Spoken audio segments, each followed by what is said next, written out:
Hey guys, today I'll go over how to beat 3.1's MoC 12, focusing on Flame Reaver and mentioning Kafka side at the end.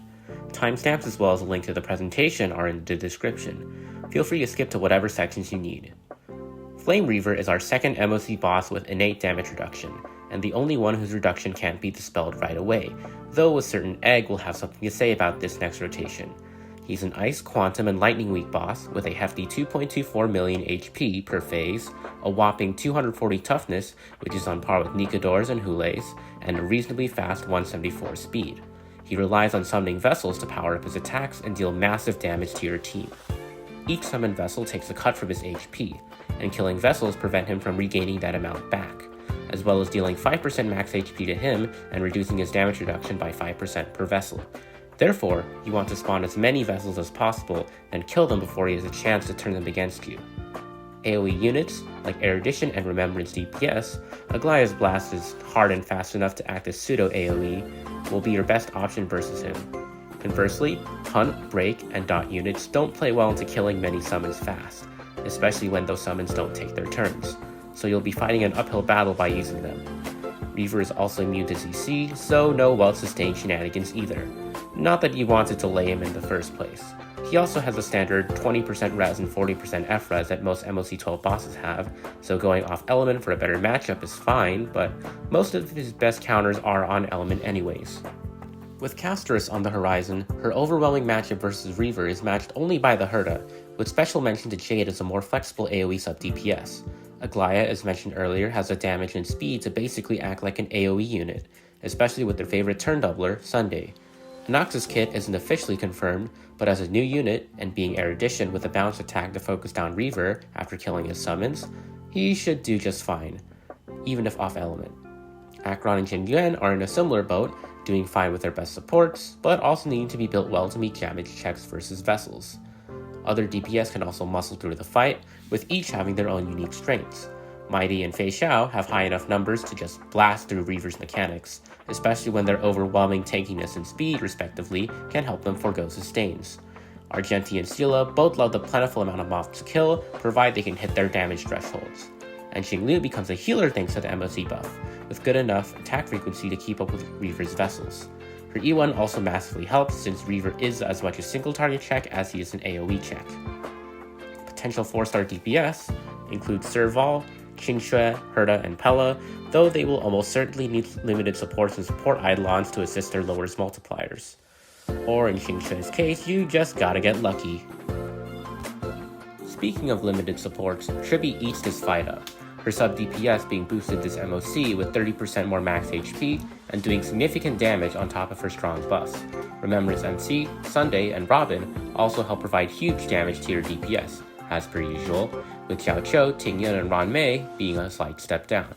Alternatives include Pella for Xiao Qiu, especially on non-Acheron teams, though on E0 Acheron teams you'd want to use both, and Bronya or Sparkle for Sunday. That being said, Sunday already has a side grade in RMC, so these two are harder to justify unless you have a specific team comp in mind. Going more into the MoC buff, it first provides a 30% max HP boost to all allies, which also offensively buffs HP scalers. Paired with a 5% max HP heal upon being attacked, all teams will feel slightly tankier than usual. Self-draining HP doubles this benefit to 10%, perfect for HP drainers like Maide, Jade, and Xinglu. To the Blade and Arlen mains out there, this won't be a game changer, but you'll definitely appreciate the extra buffs too. These actions also add count to the memory turbulence at the start of each cycle, but with it only adding about 4.5 to 13k damage per hit, you're better off prioritizing building a good team over trying to capitalize on an extra 50 to 260k damage per cycle. To understand how to beat this MoC, we'll need to look at Reaver's attack patterns. For phase 1, he always starts with Demise's Storm, a blast attack that spawns 2 vessels, and goes into Fading Fate, an AoE attack that also inflicts Corrosion and spawns 2 more vessels. I'll get into what Corrosion does later. In total, he spawns 4 vessels and keeps repeating this as long as you kill all 4 of them before his next turn. If at least 1 vessel is kept alive though, he transitions into Roads Mingled, which assigns Demise's Storm to up to 2 vessels and Fading Fate to the other 2. This is immediately followed up by Underworld's Grief, which has him and all assigned vessels simultaneously perform Demise's Storm. Yep, enemies are getting joint attacks now too. After this attack, he then absorbs up to 2 vessels, gaining that many stacks of Calamity power. Note, These vessels' blasts are significantly weaker, but notably give the same amount of energy, so if you can survive, you can usually mount a pretty good counterattack. His final turn has him repeat Underworld's Grief, but selected the AoE Fading Fate this time. He then uses But Suffering as essential, expending all his Calamity power for a final AoE attack, starting with 1 slash, then adding another at the same power for each Calamity power. Worst case scenario, you're looking at 4 stacks of Calamity power if you don't kill any vessels, which will almost certainly one-shot your entire team after Underworld's Grief. In fact, even as a solo move, it outscales his Phase 2 nuke at 3 stacks or higher, only being weaker overall due to its lower Calamity power cap of 4. Overall for this phase, your top priority is killing all 4 vessels on turn 1, since turns 2 and 3 do not have him summon any more vessels, and also do more damage scaling off of alive vessels. Phase 2 is much more AoE damage focused, with turn 1 being a single AoE Fading Fate that summons 4 vessels, followed by a Roads Mingled prompting everyone to use Fading Fate next turn. Next turn, an Underworld's Grief delivers on that promise, followed by absorbing up to 4 vessels into Calamity power. As if that wasn't enough, Silent Sorrow gives him 8 more Calamity power and adds 8 more vessels to the queue. We're looking at upwards of a 12 Calamity powered nuke on his next turn, though luckily he delays this by 100%, giving you effectively 2 of his turns to finish all these vessels off. Unlike last phase though, each vessel killed in Silent Sorrow subtracts Calamity power stack, so the message is abundantly clear: kill the vessels or die trying. And finally,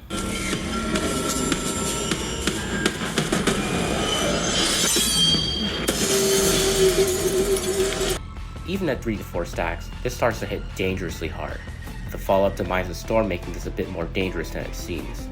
By the time this attack appears though, you should already be a number of cycles in, so you'll already have a good idea of the outcome of the fight. Man, is it a sick finisher though. Playable Flame Reaver when? Alright, so what is Corrosion?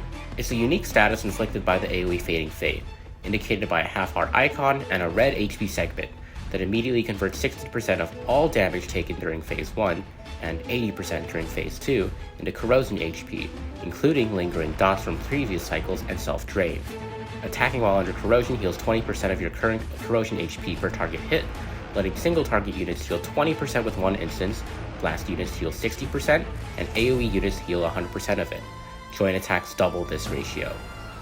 Healing 2 or passive Corrosion HP removes this status, which is the only way to do so and gives you a one-time 30% damage boost in exchange. That being said, Corrosion is actually a purely positive status, as it essentially acts as delayed damage reduction, with essentially positive interactions with HP trainers and AoE attackers. Just wanted to dedicate a separate slide to this to show how this mechanic makes new units even stronger into Reaver specifically, because I think it's important to dissect how exactly Hoyo is upselling their latest characters. In my opinion though, the toughest part about Flame Reaver's fight isn't just the new unit chill, but also just how much real HP he has. 2.27 million per phase doesn't seem that bad compared to Nikador's 3.77 million, but Flame Reaver spawns less vessels compared to Nikador, especially in phase 1, and killing them is the only way to reduce his damage reduction. Order of operations also means that you'll be killing the vessels before their Aug death, minus 5% damage reduction takes effect, so Reaver's effective HP is realistically even higher than the numbers projected at this bottom of this slide. To some of these vessels, Reaver also drains 2% of his current, not max, HP per vessel, and can regain this HP if the vessels are still alive during his attacks next turn. He cannot heal HP other than this HP he himself drains, just in case there are any misconceptions about how this works. Vessels have 168k HP if spawned normally, about half of MoC 12 Nikador's pillar HP for reference, along with 60 toughness, and drain 5% of Reaver's max HP when killed. If the vessels are instead spawned by the effect of Silent Sorrow, they have 140k HP and 40 toughness, draining 5% of Reaver's current HP instead when killed. Remember that this cannot kill and occurs after damage, which makes it easier to land that ever so dreaded curse of 1%. Now, general tips and tricks for this fight. I didn't cover wave 1, but in general you'll want to focus the Praetor, as he has a whopping 1.1 million HP, while the Blazes only have 450k.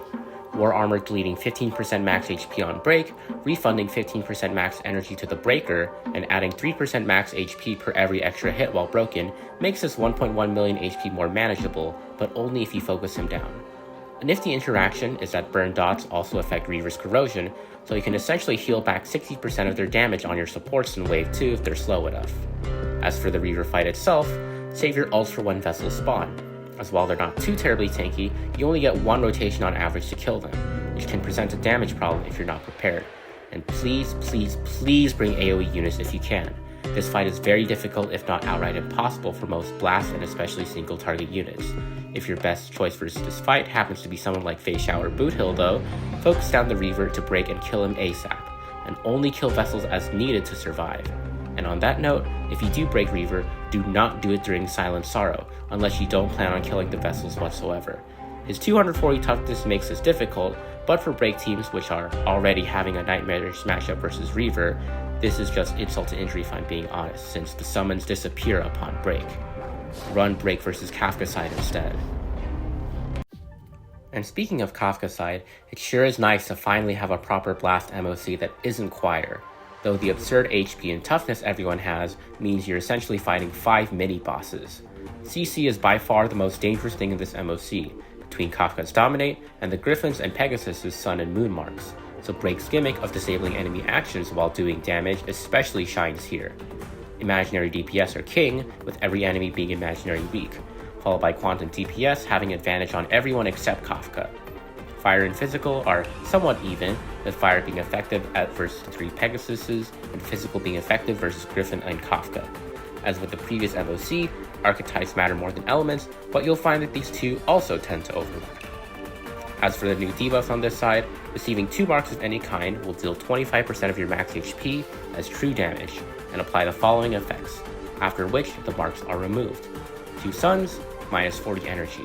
2 Moons, Entanglement, likely 50% action delay at 100% base chance. Sun and Moon, both minus 40 energy and Entanglement. These marks cannot be cleansed, and neither can Entanglement delay, so CC Resist takes priority over cleanse. Team placement matters quite a bit in this half. In Wave 1, the Griffin always sweeps the right 3 units, while the Pegasus always sweeps the left 3 units, regardless of aggro. This means that the leftmost slot is generally the safest, as the Griffin outspeeds the Pegasus, making him more of an immediate issue. At the same time though, if you can ult to remove the moon marks, then following in safety is the rightmost slot. Behind both of these are the 2 middle slots, being the most susceptible as they are guaranteed to take both sleep attacks. Of course, their targeting RNG can screw over any spot, but generally speaking, slot 1 is the safest for Wave 1, followed by slot 4. In Wave 2, however, because both Pegasuses sweep the left 3 slots, slot 4 is the safest place to be. This is followed distantly by slot 1, only gaining a slight edge over slots 2 and 3 due to protection from Kafka's blast attacks. So in short, place your squishiest character, usually your DPS, in slot 1 if Wave 1 is an issue, and slot 4 if Wave 2 is an issue. If both waves are an issue, stick to slot 4. Your tanks, counter units, and CC sponges should be on slots 2 and 3 to absorb damage, and a few potential candidates have been listed on the right. Of course, this assumes that your team has 4 slots in the first place. Remember to just add an extra slot, at least in RMC's and Aglaya's case, reducing the overlap potential for mark stacking.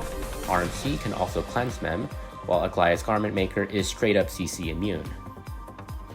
With all that said, here's a quick list of counters for this side. DPS that can stop CC, either through raw damage, tanking set CCs, or both, reign supreme. Imaginary Blast King Mighty and Imaginary Break Queen Rappa obviously take the top 2 spots, with Aglaya lacking weakness but blazing through with speed, damage, and a CC immune Memo Sprite. Imaginary Impartial Fire Weak is also great for Firefly, who loves Harmony MC, and casters should eviscerate the Quantum Weak elites. Yin Li can soak CC similar to Mighty and has high burst. Dill loves the Blast Arrangement but is stuck with 1.0 restrictions to his multipliers. Anaxa, despite being mostly off element and not blast, should also do decent since Omni weaknesses let him and the whole team break much more easily. More unorthodox picks include Boothill and Fei Xiao. Boothill actually loves Wave 1, since the early spawn Meteoric Eagles are easy pickings for stacking Pocket Trickshot, but dealing with 5 high toughness enemies is a double-edged sword. As with most fights, Fei Xiao turns this into a damage race, but boy is she good at running it. Also between her and March Hunt, she can even potentially break and kill Kafka before she gets to dominate. The Herda, Acheron, and Xingyuan should do okay as high damage units with good blast, but they'd rather fight the Reaver. The only thing that would make this better for Blade is if the enemies were all win weak, with extra HP and healing galore. but the fact that he's subject to a buff in 4 months should tell you enough about his damage. Budget options are quite lacking, as most 4-star DPS can't really deal with 5 high HP bosses. Ratio should be nice, and Weld has decent damage plus that ever-valuable ult delay. Xingxue might be good since all 4 elites are quantum weak, and I almost included Shui for the same reason. And while Hook's kit being mostly single target actually helps her in this case. Her multipliers aren't too bad for what this stage asks. It's just that, well, if you want fire destruction, let's just say that the 5-star alternative has a free Ron Mei, and both Gallagher and Fu Xuan rate up less than a week from now. The best supports will generally be tied to whatever archetype you're playing, but special shout out to Sundia and Bronya for their cleanse plus immediate turn, Fu and Ron Mei for their additional delay on break, and Robin for being CC immune during her ult. Single target debuffers are also more usable here, as you can treat this stage as having 2 to 3 single target bosses per wave. And finally, my meta-analysis as of this current point in time. This is what HP inflation feels like. Last MoC had scary mobs with extreme HP numbers, but also paired those numbers with helpful mechanics like Sting stacking Vuln and Nikador's War Armor and Glory mechanics, giving massive damage and energy that made those numbers smaller in practice. Heck, the elite on Sting's side was mostly ignorable due to the 330k or so damage True Sting does on death. Now though, the handholding is mostly off. The elites on Kafka's MoC side aren't ignorable, in fact they might be the true bosses of that side. And Flame Reaver is basically Nikador, but faster and more greedy with his damage reduction and energy giving. Also, the MoC buff generally favors survival over offense, but unlike the recent AS, which did the same with their buff, efficient clears rely much more on damage checks in tandem with the mechanic checks. All of this put together means that players will be living longer and clearing slower, meaning that unless you're running a vertically invested team, or one featuring 3.0 units, expect your cycle count to go up. I really like the new mechanics they introduced this time around, since they reward learning them and have cool interaction, but learning them doesn't really change the existing matchups as far as I know. It seems like an interesting time to crank up the difficulty, especially with the recent global passive drama and anniversary on the horizon. With that said, Castorus is coming, and Moon Cocoon aside, we know for sure from creator experience showcases that she'll trivialize this MoC. In fact, Tribi had a similar effect versus Nikador last rotation, the main difference being that Tribi is Harmony and thus works with just about everyone. Struggling accounts will also have the option to get a lot stronger, not just from Castorus, but from Xiao Cho and Fugue's reruns for Acheron and Break respectively, not to mention the extra Ron Mei copy for free. It's classic create the problem, sell the solution endgame marketing, but I'm wondering, once people have access to the solution, will they still complain, or will they take the path of least resistance? Will this just blow over in a week? After all, even despite the global passive, Castry seems pretty popular, what with how the community seems to be treating her like Firefly 2.0, and well...